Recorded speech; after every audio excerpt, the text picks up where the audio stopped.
আর আপনি একটু আগে যে লাইনটা বলেন, আমি এটা ধরে একটু 1 মিনিট বলতে চাই যে যেটা যে আশরাফুল মাখলুকাত, আপনি ওই জায়গা থেকে বলতেছেন। আমাদের ইনসানিয়াত বিপ্লবের চেয়ারম্যান আল্লামা ইমাম হায়াত, আমরা যে ইনসানিয়াত বলতেছি এটা আরবি, বাংলায় হচ্ছে মানবতা, মানুষ, মানবতা। আমরা মানুষ হওয়ার প্রথম শর্ত বলতেছি এই যে আশরাফুল মাখলুকাত মানে সৃষ্টির শ্রেষ্ঠ, এটা বিশ্বাস করতে হবে। এন্ড মানে কি, আমি সৃষ্টির শ্রেষ্ঠ, আপনি সৃষ্টির শ্রেষ্ঠ, সবাই সৃষ্টির শ্রেষ্ঠ। তো এই যে শ্রেষ্ঠ শব্দটা কিসের রিপ্রেজেন্ট করে? মর্যাদার, মর্যাদার।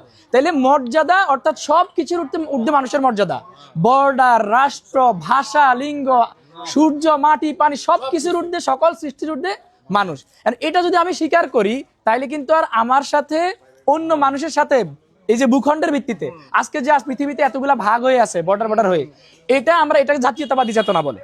এই জাতীয়তাবাদী চেতনা লালন করে আমরা পৃথিবীতে যুদ্ধ করে করে মরতেছি।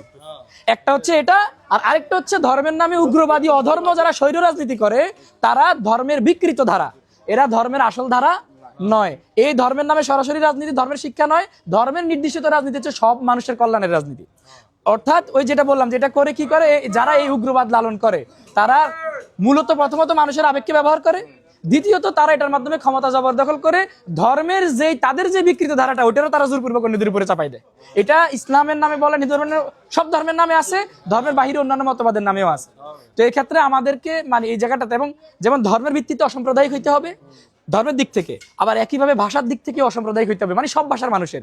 একইভাবে বর্ণের দিক থেকে অসাম্প্রদায়িক হইতে হবে, সবকিছুর দিক থেকে, মতবাদের দিক থেকে, এক একজনের এক এক মতবাদ। একই ধর্মের ভিতরে অনেকগুলো মতবাদ আছে। এই ক্ষেত্রে আমাকে কি অসাম্প্রদায়িক, অসাম্প্রদায়িক মানে কি, আমি কোনো একটা সম্প্রদায় বা গোষ্ঠীকে রিপ্রেজেন্ট করব না ইন পলিটিক্স, রাজনীতির মধ্যে। আমি রাজনীতির মধ্যে রিপ্রেজেন্ট করব সব মানুষকে। সব মানুষের প্রতিনিধিত্বশীল একমাত্র রাজনীতি ইনসানিয়তের রাজনীতি। অন্য রাজনীতিগুলো সব মানুষের প্রতিনিধিত্ব করে না, এটা আমরা চ্যালেঞ্জ দিয়ে বলতে পারবো, কারণ ওনারা এক একজন এক মতবাদের রাজনীতি করে বা এক ধর্মের নামে সরাসরি রাজনীতি করে, বাট সে ধর্মের কোন একটা নির্দিষ্ট, ওটা আমরা আজকে মানে শুধুমাত্র আপনি অন্য ধর্মের মানুষ তো পরের কথা, এখানে ধরেন মেজরিটি বলতেছি আমরা, যদি আমরা মেজরিটি মাইনরিটি শব্দগুলো বলতে চাই না, বাট এখানে মুসলিম ধরেন সংখ্যা বেশি। আচ্ছা, অর্থাৎ মানে উদ্দেশিত বলা যাবে, একটু বেশি বলা যায়। এখন দুনিয়া সবার এভাবে ভাগ করা রাষ্ট্র হয়েছে।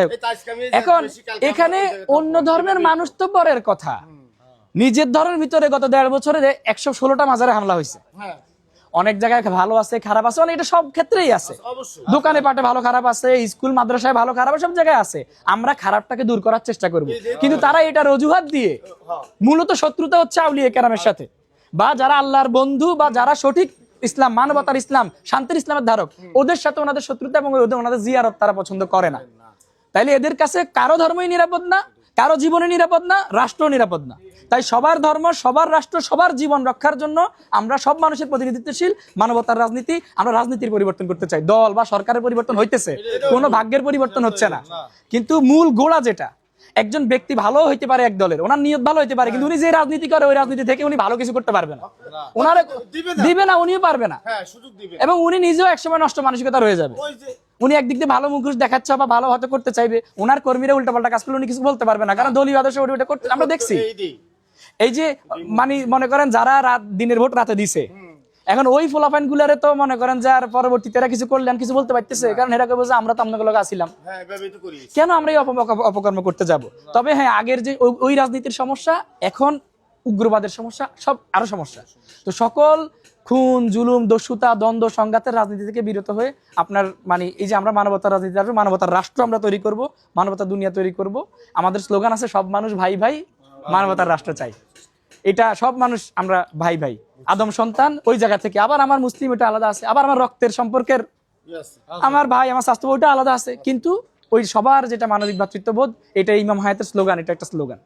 এক মানুষকে হত্যা, সব মানুষকে হত্যা, এটা কোরআনের আয়াত। যে একজন মানুষকে, নিরপরাধ মানুষকে হত্যা করলো, সে সব মানুষকে হত্যা করা সমান অপরাধী। আবার যে একজন মানুষকে বাঁচাইলো, এখানে কিন্তু বলে নাই যে একজন মুসলমানকে বাঁচাইলো, বা যে একজন অমুক ধর্মের লোকের বাঁচাইলো, বা যে একজন মুসলমানকে হত্যা করলো, এটা না, যে একজন মানুষকে হত্যা করলো। মান কতালা নাফসান বিগাইরি নাফসিন, যে একজন নফস, একটা মানুষকে হত্যা করলো, হ্যাঁ, আও ফাসাদিন ফিলাদ, মানে সেই ফাসাদ কোনো সমস্যা করে নাই, তার কোনো অপরাধ নাই, তারপর তার হত্যা করলো, সে হচ্ছে কতালান নাসা জামিয়া, সে যেন সমগ্র মানব মণ্ডলীকে হত্যা করলো। আমরা যেন ইমাম হায়াতের স্লোগান, এক মানুষকে হত্যা, সব মানুষকে হত্যা, এক মানুষ বাঁচানো, সব মানুষ বাঁচানো। তাহলে আমরা এই যে আজকে একটা জায়গায় হয়তো বা বেশিক্ষণ কথা বলতে পারতেছি, এই যে আপনারা আমাদেরকে সহযোগিতা করবেন, আপনাদের যারা পরিচিত জন আছে তাদের কাছে আছে আমাদের এই মেসেজটা, আমরা ব্যক্তি প্রচারের জন্য এখানে বের হই নাই।